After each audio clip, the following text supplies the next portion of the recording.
I call the first keynote speaker, we would like to invite Professor Mansour Al-Ali, the President of Ahlia University, and Dr. João Silva from the University of Bahrain to please join the stage to chair this session. I would like to invite our first keynote speaker, Dr. PETRU DUMITRIU, Inspector at Joint Inspection Unit, United Nations, to give his talk titled Knowledge Management in the United Nations and the 2030 Agenda, Breaking Down the Silos. Dr. PETRU, please take the floor. Good morning, ladies and gentlemen. I think before everything, as I assume that no one or very few people in the room have a clue about Joint Inspection Unit, it is my duty to say in one few words that the Joint Inspection Unit is an oversight, independent, system-wide body. And when I say system-wide, I say 28 United Nations organizations.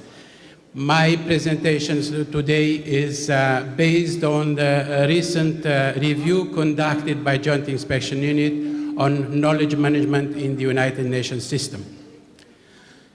The details about the report will be, can be seen on the PowerPoint presentation, and as I don't have too much time to present the Joint Inspection Unit, you will find outside a leaflet with the presentation of the Joint Inspection Unit to understand the nature of the work we are doing and the potential of this organization in introducing change in the United Nations.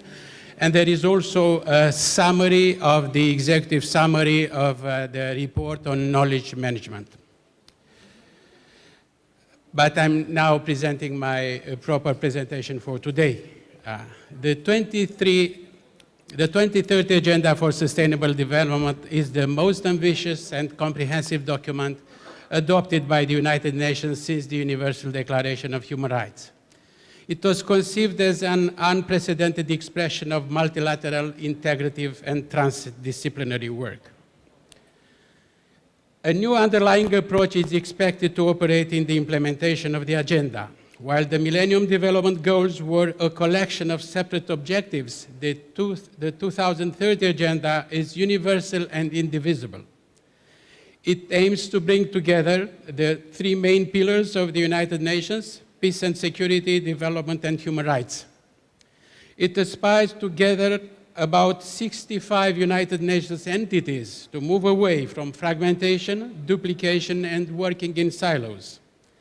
As all member states are committed in implementing the 2030 Agenda, the United Nations system is also expected to fuel more collaborative patterns and synergies at national level.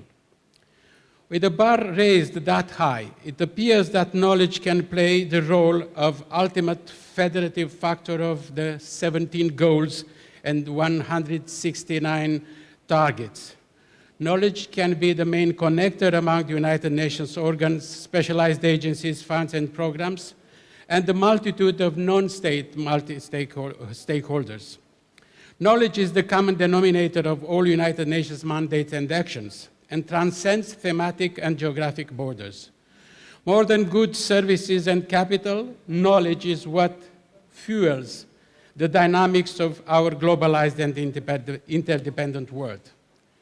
The United Nations system is the generator and disseminator of a special kind of knowledge, one based on values, solidarity, and social justice. It was knowledge about all potentially conflicted spheres of interaction that makes possible cooperation among member states, irrespective of their size and location, in so many areas of high complexity and diversity, from outer space to the high seas, from communications to trade, from health to intellectual property, to name but a few. Knowledge implies lessons learned from the past, but also new ideas and concepts. The United Nations is not just an honest broker and facilitator among donors and recipients of development assistance, nor is it a conveyor belt of financial resources from the developed to the developing world. Rather, as a promoter of development cooperation, the United Nations is a disseminator of knowledge. The institutional knowledge of the United Nations needs to be better valorized. The use of financial resources without value-based knowledge is a waste. Investment in technologies without full consideration of their potential in valorizing knowledge management and human creativity is meaningless. In order to be more than a good concept, the 2030 Agenda for Sustainable Development needs the active mobilization of knowledge generated and shared in the service of global public goods by the United Nations system in a systematic and cooperative way. From this perspective, the role of knowledge management in efficiently and coherently mobilizing the human and intellectual resources of the United Nations in the service of the Agenda for Sustainable Development must not be underestimated. Moreover, knowledge and knowledge management can motivate the United Nations system organizations to break down the silos of work deplored by so many so often. Ladies and gentlemen, these were the assumptions that led the Joint Inspection Unit to conduct the review on knowledge management in the United Nations system. We wanted to convey a number of key messages. I would only like to highlight some of the good intentions borne by this report. One, to increase the awareness of knowledge as an essential and vital resource of the United Nations system. As intangible and difficult to measure as it may be, knowledge should be managed with responsibility in a coherent and a comprehensive way. Why should we always be worrying about the waste of money, but indifferent to the waste of knowledge? Two, to convince managers that the vision of knowledge management is necessary everywhere, irrespective of the size of the organizations and of the specific areas of competence. Knowledge is renewable energy. Like all forms of energy, it should be produced, stored, made accessible, used, and reused at reasonable costs. Haphazard production and wasteful use of knowledge are not efficient and do not increase the competitiveness in delivering global public goods. To put together, the third intention was to put together a sample of good practices and alternative options for knowledge management strategies, as well as a number of conceptual and practical options to build and implement such strategies. The examples provided in the report are not theoretical constructs. They are extracted from the work of pioneering organizations which took the initiative to introduce and test knowledge management in their business model. Four, to stimulate system-wide dynamics. The report does not treat the 28 United Nations organizations on an equal footing. It sheds more light on some front-runners organizations that have done more than the average on knowledge management and whose achievements may be emulated by other organizations. Five, to recommend concrete actions individually and the system-wide level. The 7 formal recommendations and the 7 soft recommendations may be seen as a plan of action at system-wide level. 6, to remind all stakeholders once more on the prevailing role of human resources over the technological enablers in implementing knowledge management. Our choices of knowledge management tools should be not technology-driven. On the contrary, our choices of technology should be knowledge-driven. A survey conducted during the review confirmed that there is a broad popular support for knowledge management among United Nations staff members. The review also showed that there is a middle class of knowledge management brokers of high expertise in all organizations whose intellectual energy should be better valorized. 7, to suggest the role of knowledge as a silo breaker, as an integrative and federating factor in all organizations expected to contribute to the achievement of the Sustainable Development Goals by member states.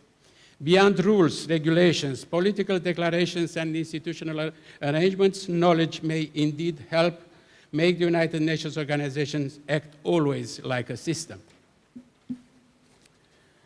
8, to show that knowledge management is not an ephemeral buzzword, but a feasible and realistic policy assumption. Much to our satisfaction, the report has already produced some movement and action in favor of better use of knowledge in the service of the United Nations objectives as an incentive for global partnership. Reflections of new strategies and policies has started in some organizations. A system-wide collaborative platform on Yemen has been reactivated, and the General Assembly adopted a landmark paragraph on knowledge management and in its resolution 71/423.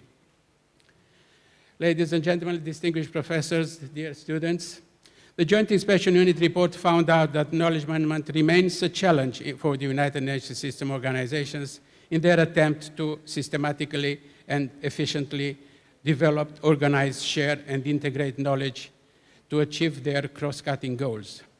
Some organizations still seem unable to extract themselves from costly functional silos and instead tolerate expensive duplications and reinventions of the wheel.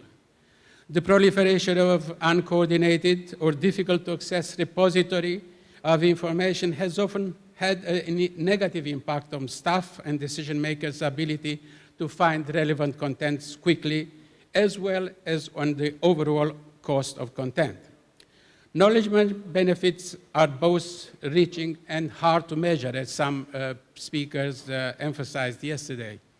Knowledge management prevents waste of money, time, and resources, but one cannot measure what is prevented. It is difficult to quantify the time spent in or the cost of finding the right information or reproducing the knowledge that already exists, or using obsolete instead of up-to-date information, or investing in technology without assessing its potential to improve the availability and accessibility of knowledge. Overspending money is easily detected, but overspending time is almost neglected. Knowledge management benefits are not achieved directly nor overnight. The prevention of errors and the savings that are often achieved through better use and reuse of existing knowledge are practically invisible in accounting terms. But the risks of not adopting knowledge management strategies are considerable. Duplication of effort and activities by staff working in similar fields, inconsistency in the approaches or understanding of the same policy area, lack of awareness of the whole picture of a particular policy challenge, loss of knowledge and insights when experienced staff leave an organization, insufficient ability to share best practices and innovations, absence of interdepartmental or interagency collaborative work, failure to identify loss of time and resources. The review found that knowledge management would be an important contribution to the implementation of the new holistic and collaborative approach on which the 2030 Agenda for Sustainable Development is based. Indeed, knowledge can break down silos and be the most natural integrative factor system-wide and for all the stakeholders in the implementation of the agenda. Ladies and gentlemen, this very conference constitutes a telling expression of a well-meant and reciprocally beneficial collaboration and knowledge sharing, which brought together development theorists and practitioners from governmental agencies, academia, and international organizations. That is a vision that is fully harmonized with the United Nations values and with the global partnership as described in the Sustainable Development Goal number 17. From the perspective of the United Nations, I would like to thank the organizer of this conference, the local government, the Ahlia University and the World Association for Sustainable Development for bringing the issue of sustainable development to such a competent audience and for being involved so deeply in the work of the United Nations as agreed at highest political level. Thank you very much for your attention.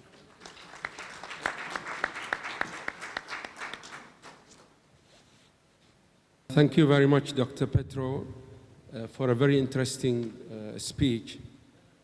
As you know, that knowledge management obviously means managing the knowledge of humanity, accumulated knowledge over the years, knowledge in many disciplines. So obviously, I'm sure you have a lot of questions for Dr. Petru. So anybody has any questions? Yes, Professor Amr. Thank you very much for this presentation. There's no doubt that knowledge and knowledge management has become an important part of the process of development.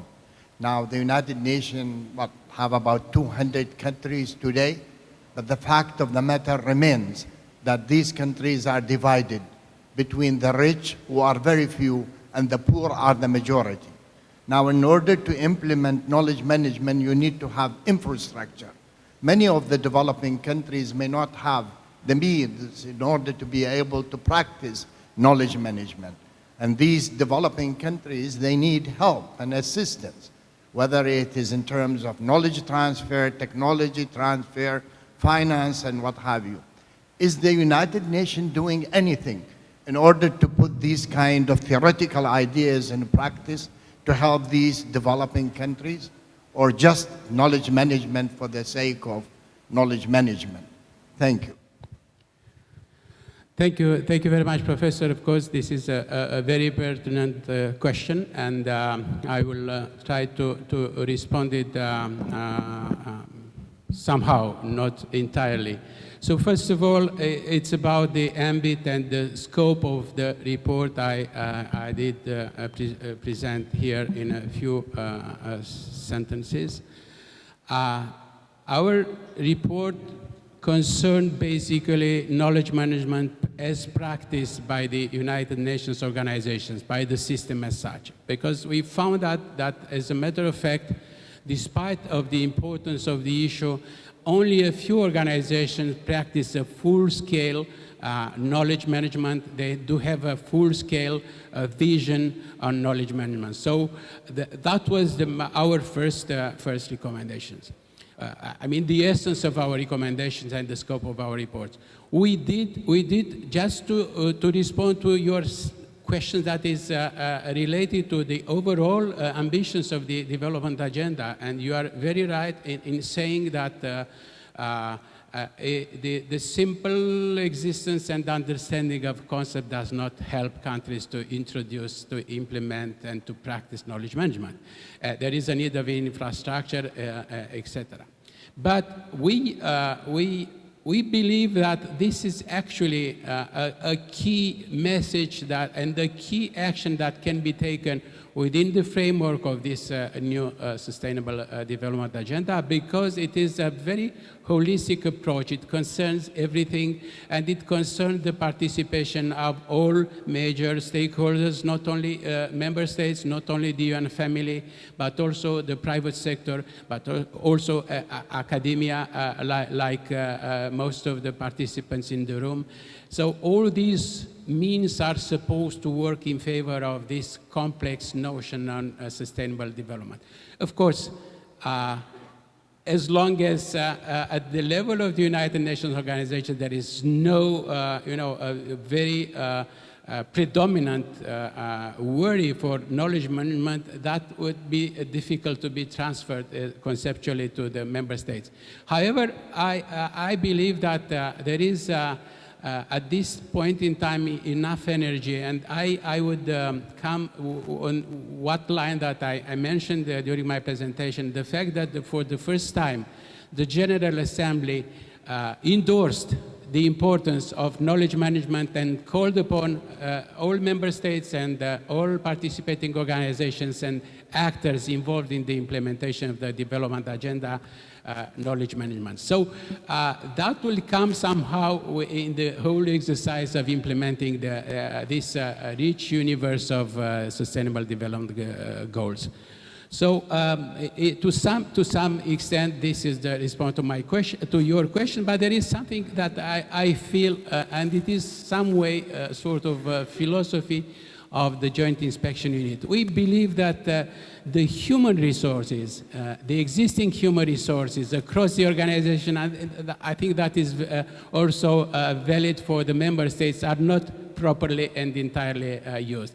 The human creativity can bridge the gap between the needs of development and the existing infrastructure, or at least it is a good and decent wishful thinking. Thank you. Thank you, Dr. Petru. Yes, Professor Milham. Thank you very much, Dr. Petru, for your excellent presentation. From the World Bank, we totally echo all the findings of your research.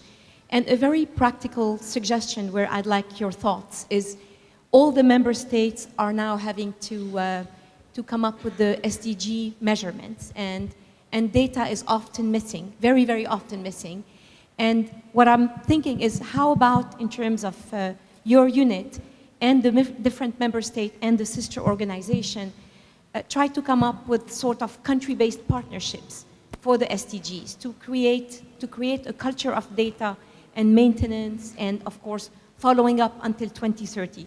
That would be a good concrete point to start, and you'll find many champions at the country level, whether it's universities like Ahlia or private sector who's looking for this data or other stakeholders. So I just want to have your thoughts on this idea. Thank you. Thank you very much. Yes, it is now admitted that apart from the, the proper substance of Sustainable Development Agenda, which is the implementation of the 17 goals, the handling of the information and data necessary to set up the indicators and to follow the indicators is a huge work and a huge challenge.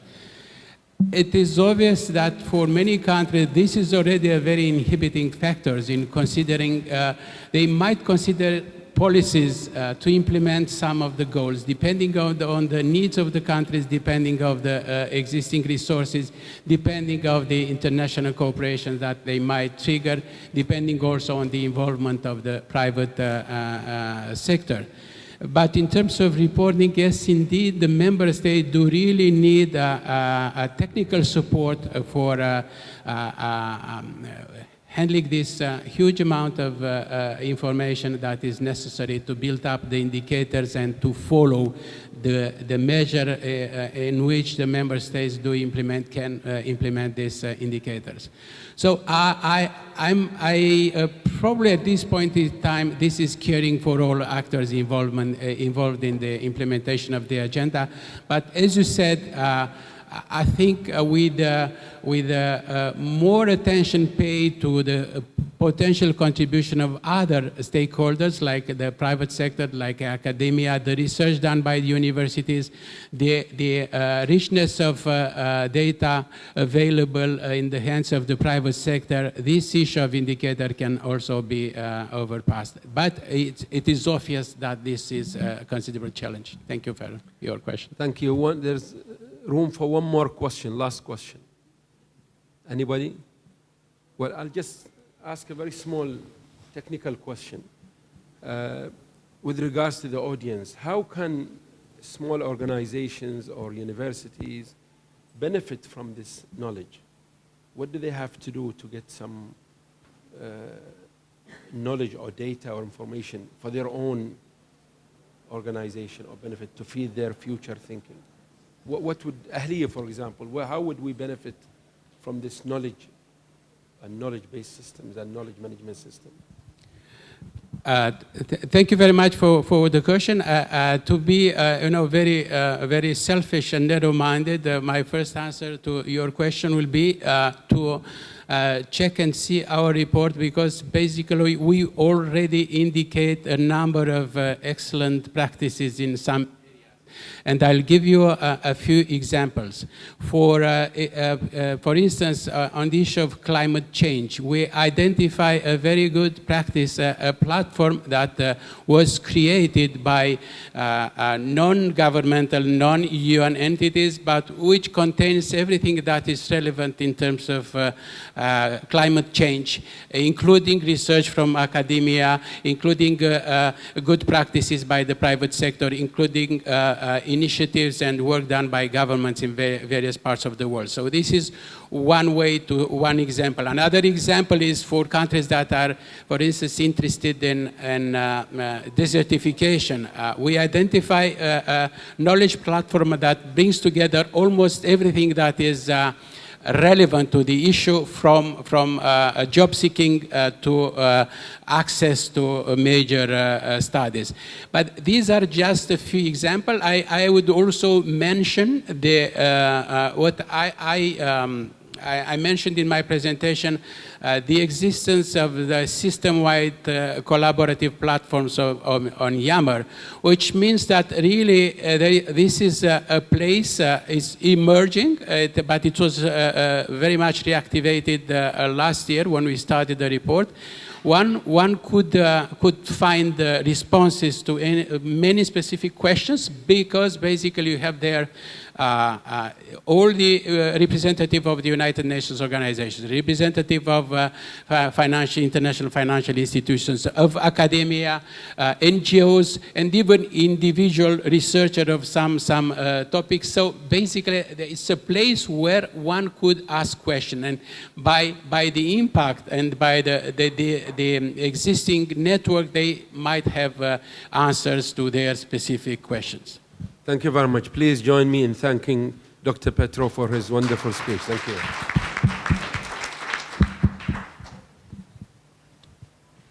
And now I would like to invite His Excellency Mr. Jamil bin Mohammed Al Hmeidan, representative of His Royal Highness Sheikh Khalifa bin Salman Al-Khalifa, the Prime Minister of the Kingdom of Bahrain, Professor Abdullah Al-Hawaj, Professor Mansour Al-Ali, and Professor Alam Ahmed to please come on stage to present tokens of appreciation to our keynote speakers.